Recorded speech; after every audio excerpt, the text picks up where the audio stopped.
And we continue at 1:06 in the afternoon on the John Phillips Show. Mr. Randy Wings in Culver City. Jan writes in at johnnydon'tlikeshow@gmail.com and says, is Rob Bonta going to prison? I'd like to put $5 on yes. Well, he says that's illegal. So you're going to have to do it in Nevada. Every type of leadership is about meeting the moment and rising to the occasion, and this is what's required. And so we're stepping up and getting it done. 800-222-5222 is the telephone number, 1-800-222-5222. Well, earlier this week, a star was born when the vice mayor of Cudahy decided that she was going to put out a video on the internet where she called on gang members to come out and fight ICE in the streets. I want to know where all the cholos are at. And now she's lawyered up. Fighting our turf. Cynthia Gonzalez, the vice mayor of Cudahy and an LAUSD administrator, has gotten an attorney, and the attorney has quite a response to all of the people calling for Cynthia Gonzalez to resign. Here is NBC4. We have new details tonight on the controversial comments made by the vice mayor of Cudahy. A video posted to social media appears to show her calling on local street gangs to protect the city from immigration raids. NBC4's Robert Kovacic is in. They need to. Fighting our turf. Oh, yeah, because, Florencia, they're sitting around reading the Federalist Papers. So she thought, here's some politically engaged people. Why not get them on the streets with some protest signs? NBC4's Robert Kovacic is in the newsroom for us with how the vice mayor's lawyer is responding tonight. Robert. Carolyn, you're exactly right. The vice mayor of Cudahy is now turning to legal counsel in the wake of an Instagram post she has since deleted. Because the FBI paid her a visit. Yeah. Well, I don't know what kind of attorney she hired, but she's going to need Atticus Finch.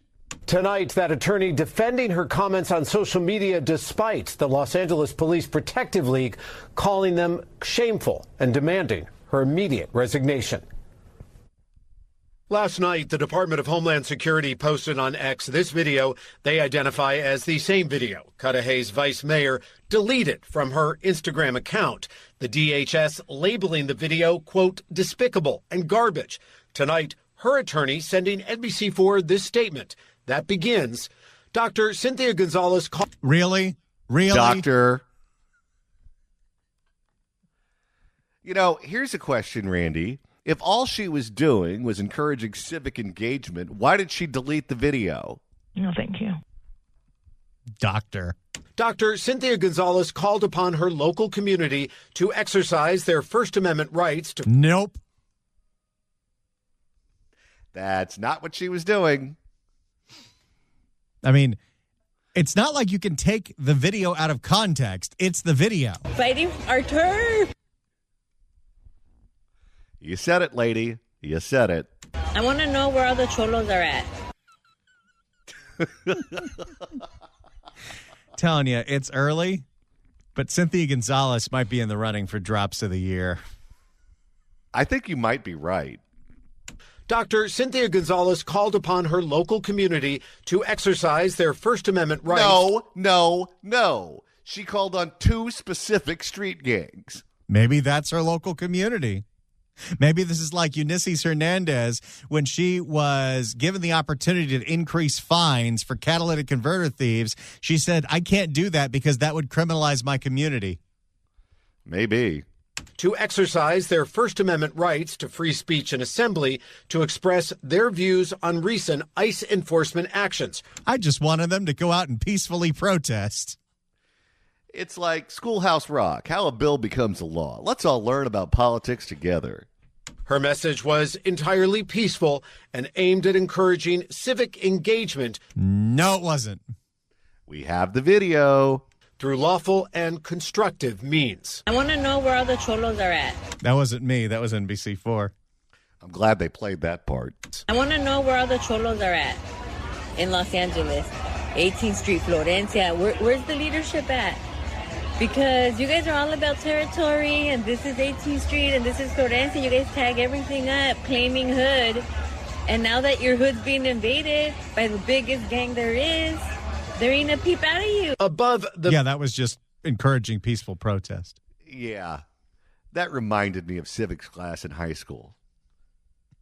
Above the video the federal agency posted on X, the DHS telling its 2.5 million followers she calls for criminal gangs, including the vicious 18th Street gang, to commit violence against our brave ICE law enforcement. She was calling upon the gangs to defend their turf, and they only know one way, and that's through violence. No, it's civic engagement. Oh, yeah. You know, when one gang has a beef with another gang, what they do is they don't shoot at each other or anything. Now, you see, what they do is they argue with each other on Facebook, and they cite different political philosophers from throughout the years. They talk about Plato, they talk about Socrates, they get into all of that. The union that represents the LAPD agrees. She has no business being in public service whatsoever. In the statement sent to NBC4 on behalf of the vice mayor, this part is underlined. Dr. Gonzalez. Really? They refer to as doctor again? Boy, that seems to be her thing. Doctor. There is something very suspicious about anybody who is not a medical doctor who insists on being called doctor. It is deep-seated insecurity where she wants you to know that she matters. She wants you to know that she's somebody. Do you think, like Barbara Ferrer, she's ever walked around in a white lab coat? Yeah. 100%. Dr. Gonzalez in no way encouraged anyone to engage in violence. Yeah, she did. It seems pretty obvious to all of us and to the DA yesterday who we spoke with. Any suggestion that she advocated for violence is categorically false and without merit. Problem is, let's say this goes to trial. All the prosecution has to do is hit play. Yeah, boy, attorneys will just say anything, won't they? Well, that's part of the job. Yeah, I get it. I mean, even the worst of the worst, they're entitled to a defense, and so you're going to have to figure out how to defend them. That trial that you were a member of the jury of, there was a defense for it. It didn't work, but they had to say something. That's true. Wonder what they tried to do there. And as far as calls for her to resign, the statement says, and I'm quoting Dr. Gonzalez.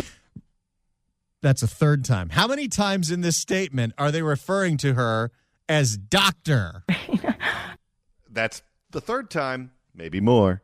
Quoting Dr. Gonzalez looks forward to continuing to represent her community by encouraging them to exercise their rights to free speech and assembly. And keep in mind, she's running for higher office. Again, the FBI cannot confirm or deny an investigation into the vice mayor's Instagram post.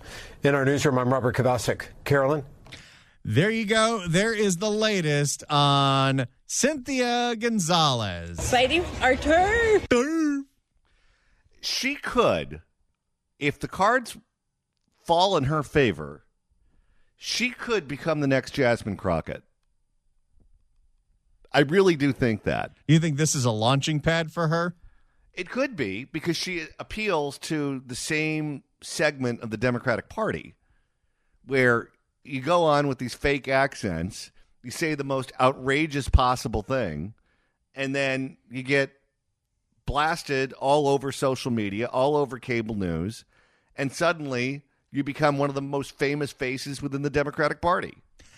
A week ago, nobody knew who she was. I want to know where all the cholos are at. Now all the cholos know where she's at. That they do, along with everyone else. All right. Well, that's going on in Cudahy. The city of Los Angeles hasn't cut back on their insanity at all. And they have a new idea that they're kicking around, Randy. This is being pushed by the LA Tenants Union and the SEIU. And if you know anything about the SEIU in Los Angeles, they have direct control over one Hugo Soto Martinez. Yeah, clap that up. And once again, John, every single time there's any kind of crisis in Los Angeles, the SEIU says the answer to that crisis is eviction moratorium. That's right. Because there's too many people in this town paying their bills. For more on the latest attempt to put in an eviction moratorium in the city of Los Angeles, this time in response to the ICE raids. Here's KTLA. Good evening. I'm Micah Allman. After weeks of immigration enforcement operations in Southern California, the Los Angeles Tenants Union is joining other labor and community leaders demanding. Can you really call yourself a union if you're not paying dues or representing some kind of skill? Why not? Dr. Cynthia calls herself a doctor. Isn't there the bus riders union and the homeless union? None of it involves employment. Is joining other labor and community leaders demanding ICE agents leave Los Angeles. The groups are calling for an eviction moratorium because of the immigration enforcement. KTLA's. This is the same group that said we needed an eviction moratorium because of the Palisades fires just 6 months ago. And because of COVID before that. And that one lasted for 3 years.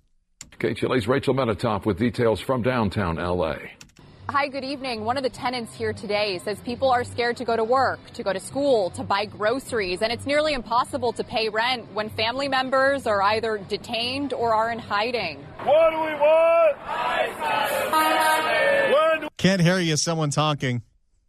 Just give it time. There'll be a siren, too. Do we want it? The Los Angeles Tenants Union and members of SEIU 721 marching through the streets of downtown L.A. Stopping by the federal building where National Guardsmen and Marines have been stationed amidst wide-scale immigration enforcement.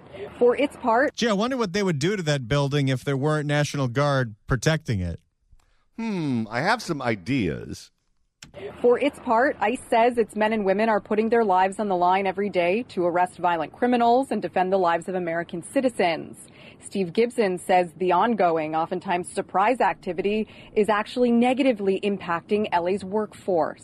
And if immigrants are afraid to go to work, they're afraid to go out in public, they're afraid to go to the stores, afraid to take their kids to... It's so bad, John, the Santa Fe Springs swap meet is completely empty, which makes you wonder what the hell was going on down there.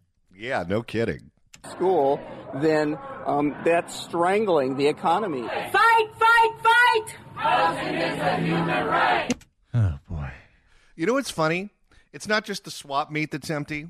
I talked to someone recently who works in a local ER, and they said the ER, which is normally filled to the rafters, is empty now.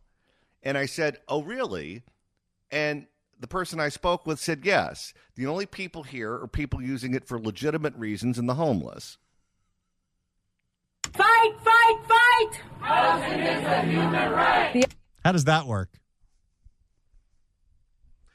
I don't know. The LA Tenants Union now urging City Council pass emergency protections, including an eviction moratorium within the next week. So, because of everything that's going on, now if you're in the country illegally, the SEIU and the LA Tenants Union would like it that you don't have to pay rent. Okay, let's just think this through. Let's say you're Mr. Furley, the landowner, and you have a tenant who just stopped paying rent, and you knock on the door and you say, okay, it's time to pay the rent. And they say, no, I don't have to pay the rent. I'm here illegally. Look at what the city council just passed. If you're Mr. Furley, is it your next phone call to ICE? I am Kenia Alcocer. I am undocumented, and I refuse to go back to the shadows. This because many of Los Angeles' working class community will not be able to pay rent come July 1st. Last week, 7 city councilors joined legal forces to protect people from being racially profiled or unlawfully detained, a proposal that still has to make its rounds through City Hall. There's nothing but performative nonsense going on at the LA City Council. That all started with this declaration of a sanctuary city, which is nonsense. Well, they've been doing this for years, where they pass resolutions against the apartheid in South Africa, and they support the revolutionaries in this country or that country. None of what the LA City Council passes has any impact on what's going on in those countries at all, but that's what they're interested in. They're not interested in making sure that the sidewalks are safe or that the streets are paved or that the fire department and the Department of Water and Power are speaking with one another. They don't care about any of that. They care about all of these big issues, these international issues, these huge national issues that they have no impact on at all. This terrorizing of our communities have closed down businesses, have taken away street vendors, have separated families, and then people cannot pay their rent. They have barely the minimum to survive. So we should punish the landlords. Yeah, because we don't punish them enough already. What do I want? Felipe Cáceres is a coordinator with SEIU. Right now, we are in an emergency and a crisis that has been worse than COVID. Really? Why not? If words have no meaning anymore, go ahead. Knock yourself out. Yes, this is totally worse than when the fake doctor said no one was allowed to go golfing. No, thank you. Or windsurfing. In our city, there are people being kidnapped and put in this detention facility, and these are the primary breadwinners of their household. And a representative from the city council says they did not discuss the possibility of an eviction moratorium at today's meeting, and there's no official written legislation at this point. In downtown LA, I'm Rachel Menitoff, KTLA 5 News. Back to you. It doesn't matter if they say they're not considering this yet. Everything the SEIU wants, they get through proposed legislation from Hugo Soto Martinez. Yeah, clap that up. If you're a landowner and you are a group of landowners, and I'm sure that they have some sort of association, wouldn't you take this to court immediately? Where if a city council says one population of people doesn't have to pay the rent and that's totally legal, as a landowner, you still have to pay the bank. You still have to pay the taxes. The government isn't going to say, oh, you don't have to pay taxes this year because you rent to illegals. You still have to pay for your insurance. You still have to pay for all the special assessments.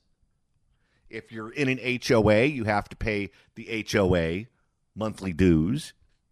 You don't get a pass from paying any of that. But if you rent to illegals, they don't have to pay you the rent, but you're on the hook for everything else. How in the world is that legal? It's not. Now, they'll probably find the brain-dead judge that they want, who is extremely ideologically extreme and political, who will side with them. So maybe you'll get a fair shake in court, or maybe you won't. But in any sane world, what they want to do is not permissible by law.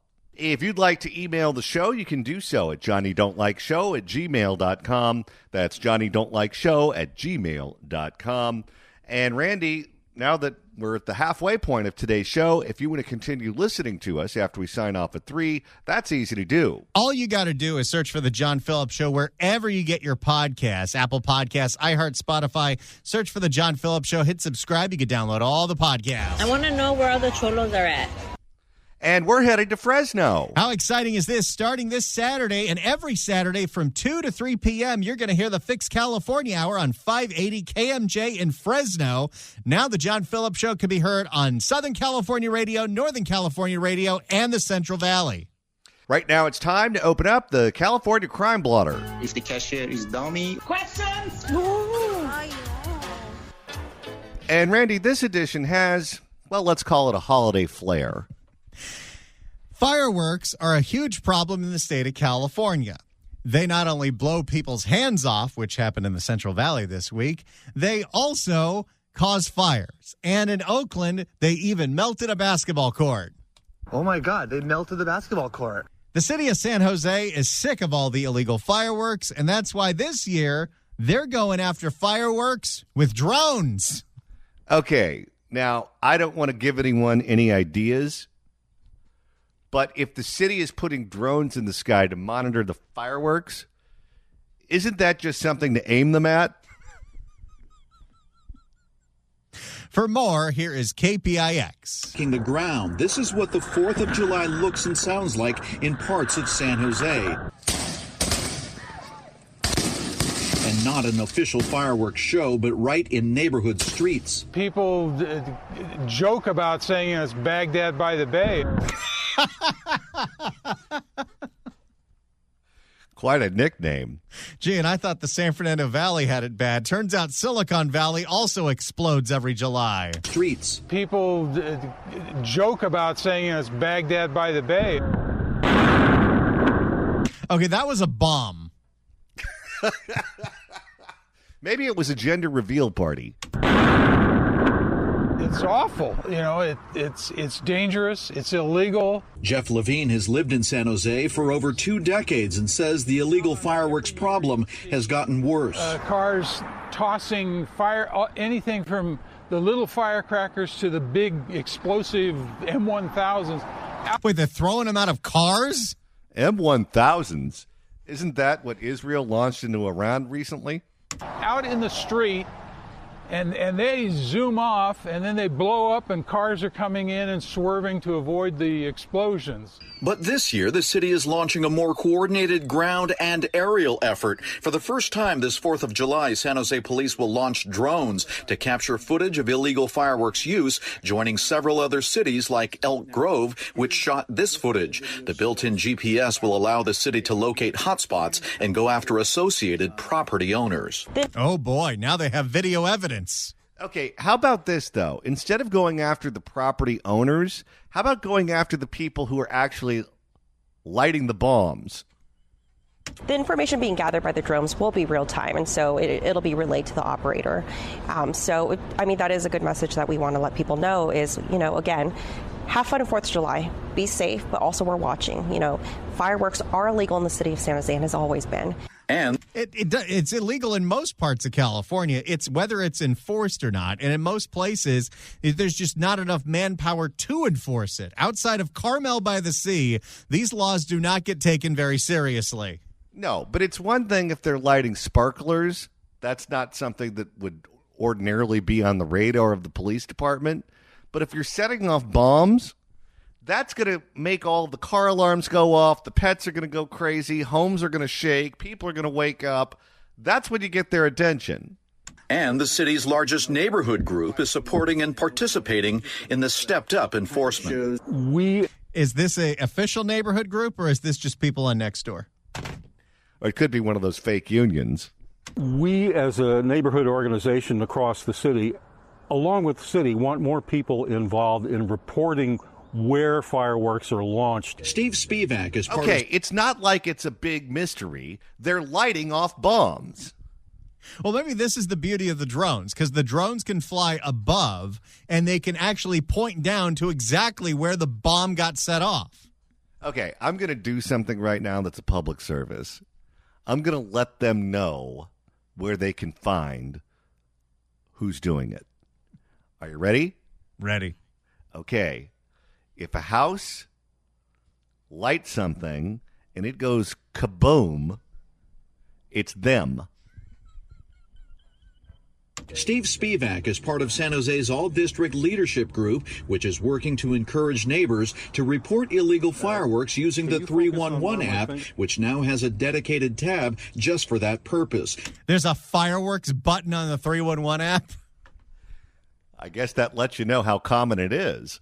And this year, code enforcement officers will be issuing citations. Oh, that'll do it. How about the ambassadors? Why don't you send them out? Directly to homes connected to illegal fireworks use. Spivak says the Los Angeles fires prompted San Jose to strengthen enforcement actions. And this is something to remember. While we still don't know the official cause of that fire, there was a fireworks-related fire in the Palisades on New Year's Eve, just a few days before the devastating fires that destroyed all of Pacific Palisades. You know what this reminds me of? Remember that neighbor on Mary Poppins who lived next to the Banks family? And he would dress up like a drunken sea captain, and he had a cannon on the roof of his house, and every hour on the hour he would fire the cannon, and the entire neighborhood would shake. Spivak says the Los Angeles fires prompted San Jose to strengthen enforcement actions. Fences, walls, landscaping, you name it, are all vulnerable to fire that can be started by embers created by the rocket launches. And you have the potential for some awful results because people are using these illegal fireworks. Levine is bracing for another 4th of July, but as the holiday approaches, he hopes that with stronger community involvement and a few more eyes on the skies, this holiday will be a little quieter and a lot safer. But if No, it won't be. That's why I'm never in California or Southern California for the 4th of July for this specific reason. At what point did fireworks transition from being something fairly innocent to military-grade munitions? But if it's not, San Jose is also planning to use its social host ordinance, plus fines and even possible That sounds like a war zone. planning to use its social host ordinance, plus fines and even possible citations for spectators. Anyone who's caught setting off fireworks could face fines starting at $1,000. The city has been trying to steer people towards city-sanctioned fireworks shows, but there's going to be fewer options this year. The fireworks show at Almaden Lake Park in South San Jose has been canceled for safety reasons. City leaders say that too many people showed up last year and they clogged the roads. The festivities will return to Lake Cunningham. The San Jose Giants will also host a fireworks show after their 4th of July game. Oh, they're not on drones yet? The Dodgers are on drones. They're not doing fireworks? They do drones now. It's too dangerous to do fireworks. It's nothing but brush next to that stadium. Anaheim Stadium still does, or Angel Stadium, I guess I should say. They do fireworks shows every Saturday night, but they have a promotion coming up, Christmas in the summer, where they're going to do a Santa and Christmas-themed drone show. Why? I don't know. Do they market themselves the same way a minor league team does? Although that whole stadium did sell out when the Savannah Bananas came to town. Hey, we just swept the Red Sox, so cut us some slack. And right now it's time to reopen the California Crime Blotter. If the cashier is dummy. Questions? And Randy, this edition takes us to Beverly Grove. You know, the nice neighborhood right next to the Beverly Center, or should I say the formerly nice neighborhood next to the Beverly Center, which is dealing with what not nice neighborhoods are dealing with, a vacant home turned into a squatter hellhole. Did I tell you that in my brand new car, the battery went dead because they made the cars during COVID, so they just sat there for a long time, and the batteries, many of them went bad. And my car died right in front of the Beverly Center, and I blocked traffic on a very busy day for about 45 minutes. Oh, my. Oh, yeah. That was an experience. For more on the Beverly Grove squatter house that just caught on fire again, here is KCAL. There's mounting fear and anger over a problem property in Beverly Grove. Now, there's some alliteration for you. Not Mark Brown level. Well, if anyone needs to know the gold standard when it comes to alliteration, that comes from ABC7's Mark Brown. Naked and unafraid and just a feet away from the Beverly Hills border. As the tents go up, the clothes come off, and now outraged locals are fighting back against the nudity, narcotics, and negative impact on their businesses. That was Beverly Grove, too. I think you're right.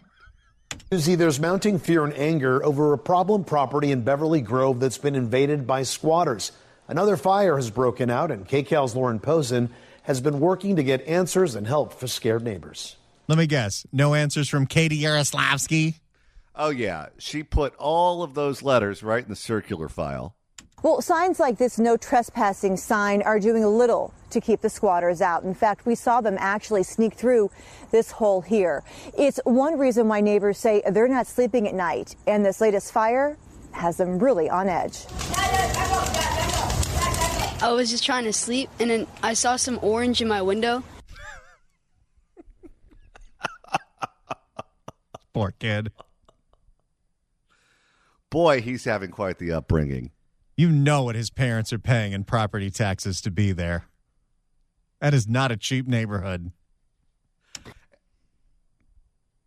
It was fire, and we were rushing outside. More chaos at the 3 vacant apartment buildings at First and South Flores in Beverly. You know, it's interesting how we constantly talk about how we're in a housing crisis and there's not enough housing, but there are 3 vacant apartment buildings just sitting in Beverly Grove. Well, it's housing, Randy. They've been taken over by homeless squatters, so they're part of the neighborhood, too. The fabric of the community. Let me guess. This is another abandoned property that's owned by a crooked Chinese developer? Probably. More chaos at the 3 vacant apartment buildings at First and South Flores in Beverly Grove. This time, another fire late Tuesday night. I immediately called 911. You think that if you're illegally squatting in an apartment building, you want to keep a low profile. But these people can't help themselves. They need to light things on fire. Well, they were bored. This time, another fire late Tuesday night. I immediately called 911. The neighborhood came together and grabbed as many fire extinguishers and tried to put out the fire. Sule Murray lives a street over. His balcony looks right out onto the vacant buildings. We smashed to get a bunch of fire extinguishers from our building. We came around the end. We also had a... They don't want their neighborhood burning down, so they're going to put out the fire themselves. This is the complete breakdown of society. You do realize that, right? We came around the end. We also had a hose. We first told you about these last week. The owner plans to build a 50-unit complex. Neighbors say over 20 squatters have taken over, including one they believe is a serial arsonist. Oh, boy. That's the kind of neighbor you want.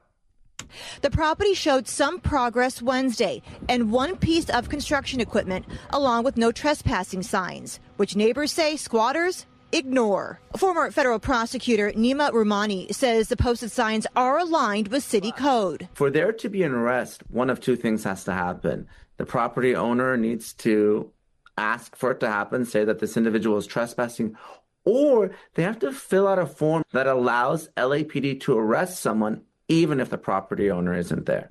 And why wouldn't they do that? You have to fill out a form? You have to fill out a form. You need paperwork. Let me get this straight. If someone breaks into your car and you're in the shopping center shopping and the cop sees it happen, they can't arrest anyone until you fill out a form? Boy, the law has gotten interesting in California. And you have to post a sign that says no trespassing? So let's just take this to the next level. If you have to post a sign telling people that they are expected to follow the law, and if you don't post a sign, then it's anything goes. If you're an attractive woman, are you supposed to walk around town with a sign that says, "Don't rape me"? That's against the law. Neighbors feel it's only getting more dangerous despite their pleas to the owner and city for months. My life is on hold right now. My daughter is traumatized. I'm sending her to sleep at her friend's house. The big question. You can't stay here anymore. And keep in mind, these are people who pay a fortune to live there. The big question is, where do they go for help now? We tried to get to the bottom of it. The spokesperson for Councilwoman Katie Yaroslavsky told us in a statement, the ongoing conditions at this property are outrageous and unacceptable. But I can't do anything about it. Yeah, because after all, they're homeless and they're on meth, so they're the ones whose rights supersede everyone else. The council office has continued to apply pressure to ensure the owner addresses the safety and nuisance issues. It's not the owner's fault. Do you think the owner wants squatters on his property? It's your fault, dummy, for not enforcing the law. Including requesting the repair of fencing around the properties and hiring private security. Every single time there's a story like this and you see that the city does nothing about it, it inspires plenty of others to do the same thing. So if there's a vacant in your neighborhood, the fires are a-coming. And you know exactly what would happen. She's saying, well, they need to hire security. Well, if you hire some muscle and all of these bums who are living in this house get thrown out onto the street face first, the city is going to come down on the landowner like a ton of bricks. How dare you treat people experiencing poverty like that? Her office also says that demolition has begun, but at this point, neighbors say they're losing faith and only growing more worried. It feels a lot of finger pointing and nothing's getting done. And what's it going to take? Really, I mean, what is it going to take? And I hate to bring this point up, but I'm going to. These frustrated residents, in 2022, did they vote for Katie Yaroslavsky or did they vote for Sam Yabry? It's only going to change when you start voting differently. Until you start voting differently, this is what your life is going to be like. LAFD says an arson investigator is looking into what caused the fire. We did reach out to the property owner and LAPD, but have not heard back yet. Reporting in Beverly Grove, Lauren Posen, KCAL News. There you go. The latest squatter house set on fire in Los Angeles. and no one at the city seems to care. It's funny that Katie now puts out strongly worded statements but refuses to do anything. That's actually progress for her, because normally she just outright sides with the bums. Well, she's not doing anything. No, of course not. And she is someone at LA City Hall who they all hold in high regard. Yet when you look at how she behaves when there's a constituent issue like this, and she's just the worst. Well, it's no surprise. Do you know what her job was before the LA City Council, John? She worked for Louis Anderson. Sort of, snowflake weepies